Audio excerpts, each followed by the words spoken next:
Today we have with us Katie Commodore, who is an artist residing in Providence, Rhode Island. Her work concentrates on themes of sexuality and identity, and she primarily creates personal portraits of her friends. Welcome to listening to the Shades. We're really glad to have you on with us. Um, so, your work is like quite bursting with personality, and like every individual that you depict in like a specific moment seems really complete. Do you kind of make a conscious effort to like make those make sure that like the personalities of your friends and people that are like close to you like kind of come out in those pieces, and do you make them like coherent to what you see within those specific individuals? Absolutely. Absolutely. So since I know all of my models and everybody that poses for me so well, I try very, very hard to use patterns that remind me of their personalities and their style, or patterns that fit the moment. Like the patterns tell the story of what was really going on in the moment more than just the image itself. Yeah. So I try really, really hard to make sure that it's coherent and gives you an idea of who they are. So like how do you decide those like patterns? Do you are these like motifs that you observe in their homes and their surroundings, or do you like pick those out? Nope, never. They're historical patterns from design, from either historical wallpaper patterns or their historical fabric patterns that range from medieval times to contemporary times. I tend to really have a soft spot in my heart for Art Nouveau and arts and craft movement patterns, but I try very hard not to duplicate patterns. So if I use them once, I try not to use them again. So that means I'm always searching for new ones and new sources and new awesome pattern repeat design work out there in the world. Oh, so that's really interesting. So, what does your process kind of look like? So after you like paint, is it like post painting the portrait that you decide on the patterns, or is it while you do it, or is it beforehand? How do you conduct your research and things like that? Everything is decided before I start painting. So once I have the sketch, I then figure out the patterns and the colors, and then I start going into the details and start going. So everything is drawn out often in the computer when it comes to the patterns part, so I can get them in perspective or in the shapes that I want them, and then print it out and then draw from the printed out image. Oh, good. That makes sense. Also, like, what's it like to have like these people that you know and your friends modeling for you? Do you feel like there's a difference in the way that you paint these people? Do you feel like while you're painting, your thought process is like your process is different, or like is it affected by the fact that you know them personally? I don't think so. I think that the way it really impacts knowing the people that are posing for me well, the way it impacts it is more in how they pose for me. So instead of getting somebody acting out what is sexy or what makes them feel sexy, you get the real thing. They're much more comfortable. They're not trying to impress me because I'm just their friend. We're just hanging out doing weird stuff. It's nothing. There's no acting going on. And so I get their real personality shining through instead of them giving pouty faces and Yeah. fake kind of pornography, which is not what I'm going for. I don't want pornography. I want real portraiture of what makes them feel sexiest and best. So it allows you to like create like a really personal moment within your paintings. It's quite Yeah. raw. Yeah, exactly. Yeah. Um, how do you decide also what media you use? Because I noticed that a lot of your recent work you have been like exploring a lot of different mediums. So I think like you use like beads and chains in works like Eating the Wildflowers and like Five in a Day. or 5 a day. Mm-hmm. And you also work with embroidery. So how do you kind of is it just like a process of experimentation, or do you it was that an active choice that you made to start using those materials? It's complex, actually. I have a autoimmune disorder called multiple sclerosis, or MS, and so I'm losing the use of my hands. Oh. And so my ability to draw, my ability to control a paintbrush is diminishing the older I get.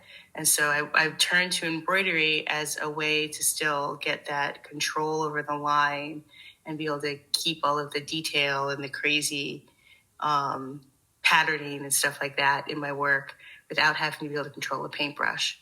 And so as you can stab that piece of fabric 1,000 times and eventually you'll get it in the right spot, and it doesn't matter. Eventually you'll get it in the right spot. Whereas with pencils and paintbrushes, I'm a little bit shaky sometimes. Mm-hmm. So that was the main reason for that change in medium. And then it turned out that I just love it. I absolutely love doing the embroidery and the embellishment and working so large with the tapestries, because there's something about seeing these portraits at almost life size that really, really changes how the viewer interacts with it.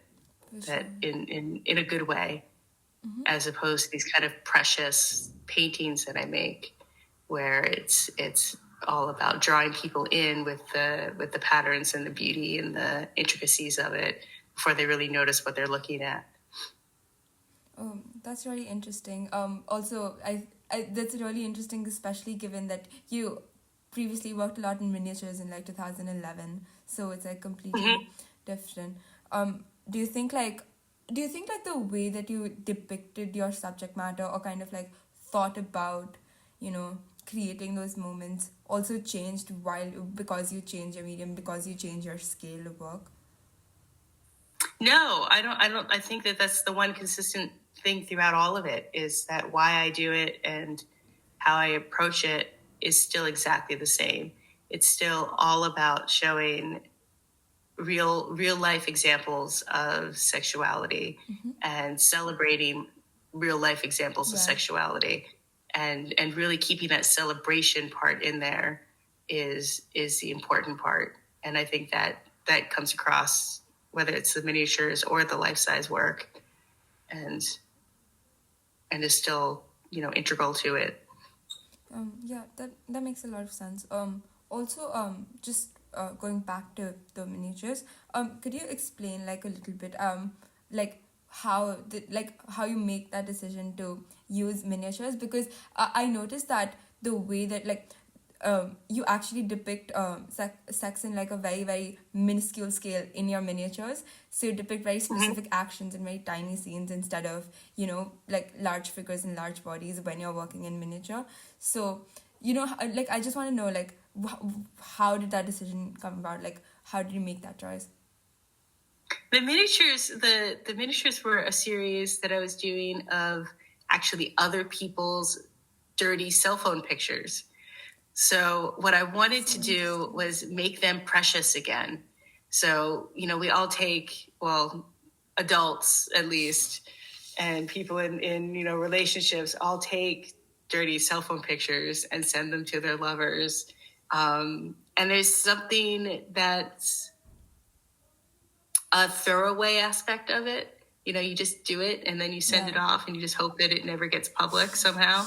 And even if it does get public, really, who cares? Nobody wants to look at our dirty pictures. But there was a point in time when these sorts of images would have been incredibly valuable. They would have been incredibly precious and really dirty and really just for the person that you're giving it to, and something that was a real token of love and affection. Yeah. And I wanted to put that back into it by using this historical medium and technique of traditional watercolors on ivory. And therefore they had to be tiny, because that was part of the entire vocabulary of the medium. And so I put out an ask to all of my friends for their dirty cell phone pictures, and everybody sent me pictures and picked my favorites and then painted them. That's so interesting, especially given like I think like the act of painting a dirty picture is like an act of labor. You cannot like reproduce it very easily. You can't send it to multiple people. So that uniqueness it is just for that one person. I think that really comes across just because of like the act of you having to paint them, even if they're in like a tiny format. Yeah. Yeah. So most of those pieces are like the size of a US quarter or a euro. They're tiny. They're just like little bites of art that came out really. There was a lot. That was a fun series to work on. Sounds really interesting. Yeah.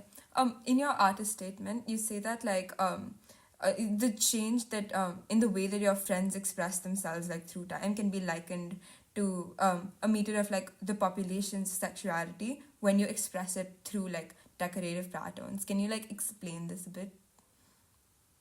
Well, yeah. So some of my friends have been posing for me for a decade, and so I've gotten to see how they've grown, and as they age and as their partners change or as they settle down, how their sexuality's expression has changed.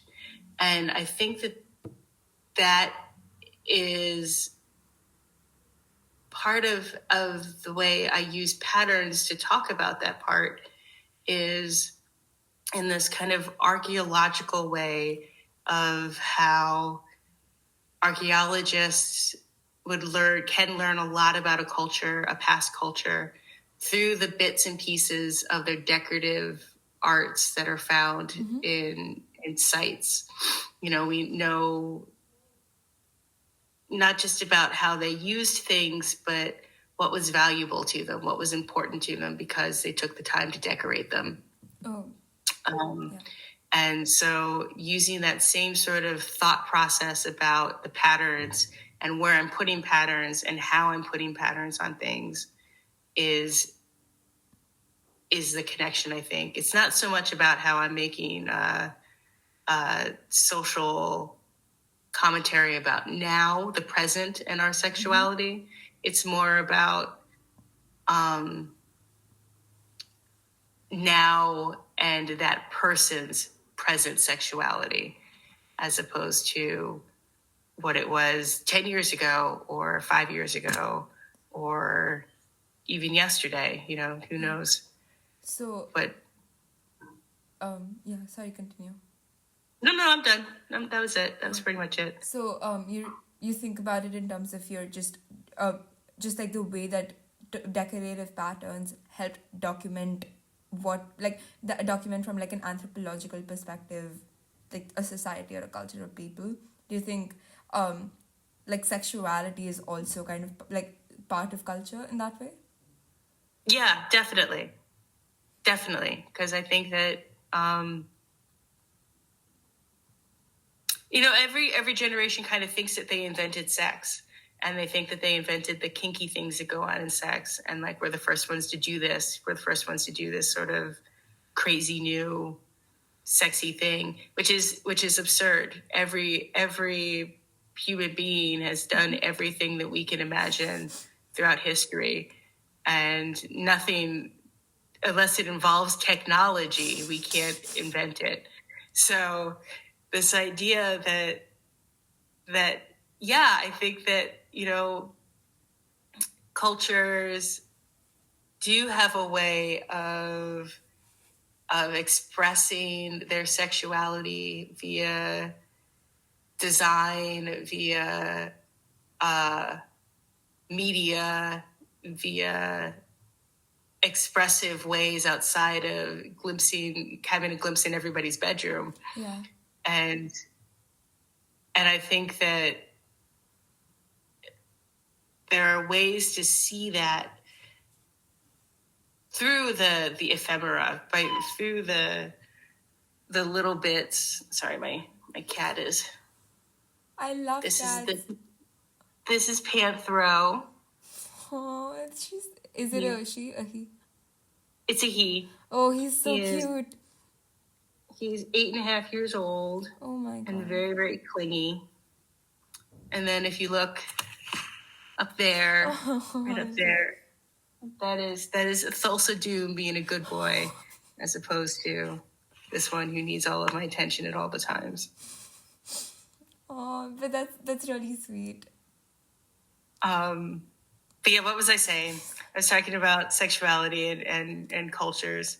So yeah, I think that you can see the hints of a culture's sexuality through that ephemera, through the design choices, through the stuff that's left behind, for sure.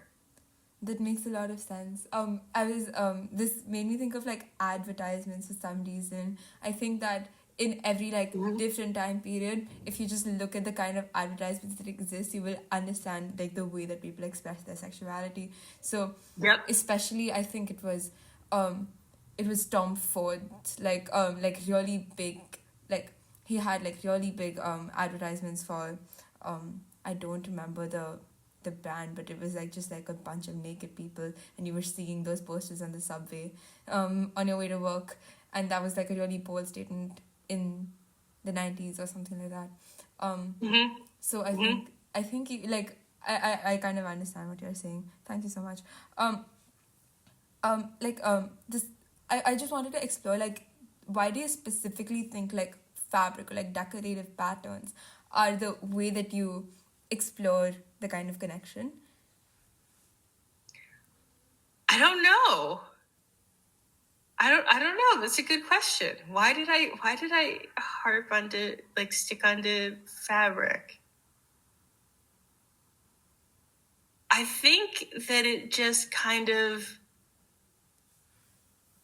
it tickled all the parts of my brain that are OCD, and was a challenge to paint it. Because I know a lot of my paintings, people think that I'm just painting on patterned paper, but I'm not. It's all painted. And so it's kind of this moment of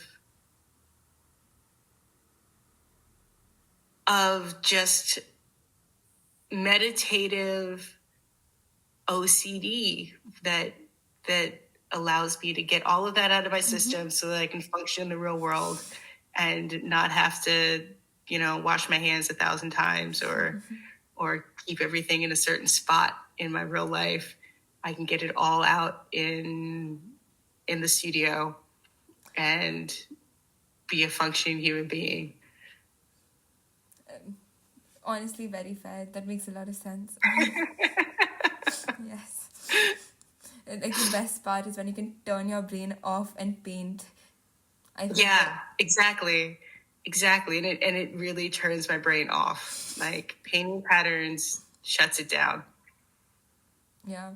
Especially because your hands are completely engaged, so you can't really do anything else. Yeah. I was wondering if do you think just like the fact that you use patterns allows you to look at sex and like the people that you're depicting in a more objective way?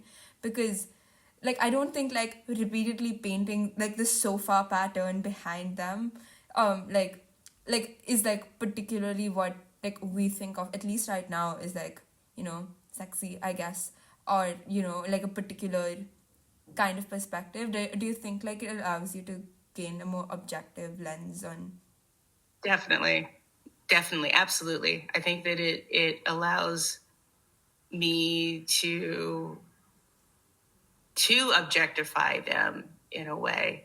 Although the artwork is all about not objectifying my models and not judging them, it's still adding in all of those patterns, adding in all of those clean lines.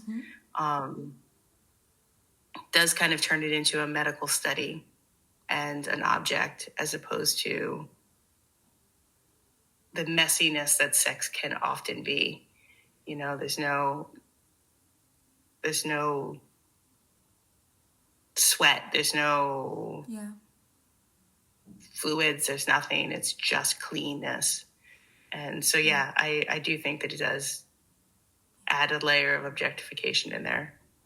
I've also noticed that like a lot of the figures you kind of leave blank or like paint white. So maybe that is also a choice that is driven by that.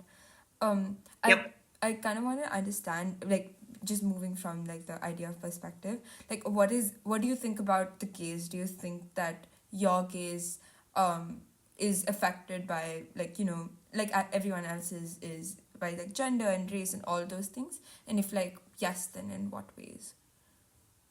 I don't think that my gaze is affected by their gender, race, or anything else, because I don't come to the modeling sessions. I don't come to my sessions with any expectations.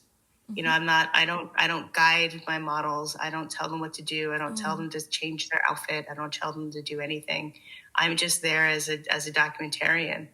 And so I try with all of my being to not judge and to not give off any attitudes or anything non-positive during my sessions, because I just want to glorify them at their core. And so whatever it is they want to do is amazing and perfect, and anything they want to be is amazing and perfect. And so, no, I think that, I mean, obviously I have a voyeur's gaze. Like I am a voyeur in this situation. Yeah. But as a voyeur, I don't think that my gaze is judgmental. I don't think that it is. It's because I'm not coming there with any expectations. Like they could, like as somebody sitting for me, you could sit on the couch in a 3-piece suit, and I will be perfectly content with that, and it'll be beautiful and sexy and awesome. Yeah. Like you don't have to be naked or doing anything sexual for it to be something sexual. It can still be everything and everything else in between. That makes a lot of sense. So like, do you see your work as is it an activity in like historical documentation? So do you like, how do you think that like your work will be perceived, or how do you want your work to be kind of looked at, say like even like 5 years from now? Do you think that you're documenting sex in terms of like the present? Is that the way that you're thinking about your work? Yeah, definitely. I hope that, but even though I'm documenting the present of my sitters' sexual lives, it harkens back to that historical, the anthropological part of it. Like it doesn't change really that much. Like it does change, like what turns us on changes over this period of your life, but it doesn't change over 100 years. Yeah. You know what I mean? Like it doesn't change from what turns your average person on right now isn't really that different from what turned your average person on in 1894 or 1702. It's pretty much the exact same things. You know, there's a little bit of different kinks going on because of societal norms. But, that's just what's taboo and what isn't taboo now. Yeah. But it's the same things. And so that part of the historical aspect, the historical documentation part of it, I think will never change. Like it's always going to be the same. If you look at this in 100 years, you're going to still get the same idea of the sexuality of that person as somebody who would, if they were from 1640, they're looking at it, it might be a little more scandalous, but they would still see the sexuality of the person. That makes a lot of sense. So I just, this is not like extremely related, but like, why do you think that it's then like important to document sex, or like to document what makes people feel sexy and those kinds of things? I think because we have such a limited idea of what it is. You know, like all of us are exposed to pornography, but pornography isn't real. And it's incredibly valuable to see real expressions of sexuality, of people really enjoying themselves, because partially it helps us feel better about enjoying ourselves and knowing that what turns us on isn't anything dirty and terrible and shouldn't makes us unworthy of love. And so having real life examples of people that are worthy of love and worthy of celebration is incredibly important. I think that changes lives, and hopefully in some cases, you know, That does make sense. Like, even if like it's not something you can like quantify or measure, just the fact that you're able to see someone be a certain way, that definitely makes sense. Thank you. I just wanted to talk to you about your teaching as well. So you're involved in teaching at the Rhode Island School of Design and Clark University. So can you just talk a little bit about what's the experience like to teach art, and like how do you approach, like what's your like philosophy to critique, and you know, like how do you approach the subjective nature of this field? Because I feel like a lot of professors will have like different methods that work for them, like different ways they come to the classroom. Wow. I think my approach to teaching is very much that I am just there to guide. I am not there to beat my students over the head with something that they have to do, but I'm there to guide them through the next steps of their career. So particularly when it comes to critiques and stuff like that, I let them lead the critique, because what I have to say doesn't necessarily matter that much. You know, it's really the feedback of your peers. And so I'm fairly quiet. I will bring up stuff that if everyone's dancing around something that's a little bit tough to talk about, I will bring up the tough parts. But in the most part, I'm there just as the hand holder. I'm very much into empowering my students to realize that they can do anything, and to help them achieve that anything goal. Like whatever it is you want to do, like we can figure this out. Like, all right, let's do it. Let's try that. Let's you want to do animation? All right, let's do some animation. Let's figure out how to do that. You want to do something that's 10 feet tall and 20 feet wide? All right, let's figure out how we can do this in this space. Like, you want to do some performance art? Let's figure that out. Let's do it. Like, how are you going to make that a drawing? You know, like that sort of thing. So it's more, I'm more the encourager than I am like that professor that's up there doling out rules and being like, okay, this is how we're going to draw. This is what you're going to learn. It's more about nurturing the students to figure out their own path. That's really beautiful. Just one last question. Like, what are you working on currently, and like what have you been like just paying attention to in general? What is inspiring you right now? Right now, I'm working on the biggest tapestry I've ever done. That is 11. Can't even like talk.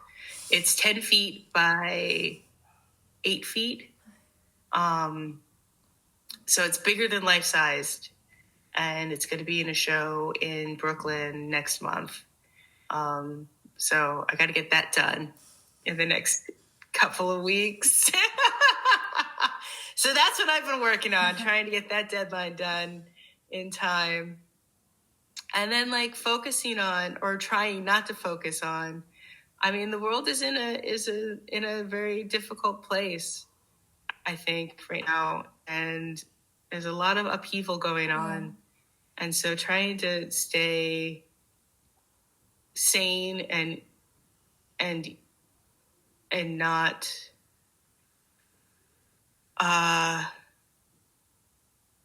not giving up on the world.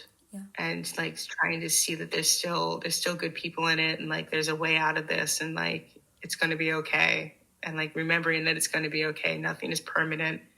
Nothing is forever. Has been my main focus of outside of the studio. You can hear my cat crying now in the background because I'm talking to you instead of talking to him. I'm so sorry. I apologize to the cat. No, but that makes a lot of sense. Thank you so much. I'm just going to stop the recording now.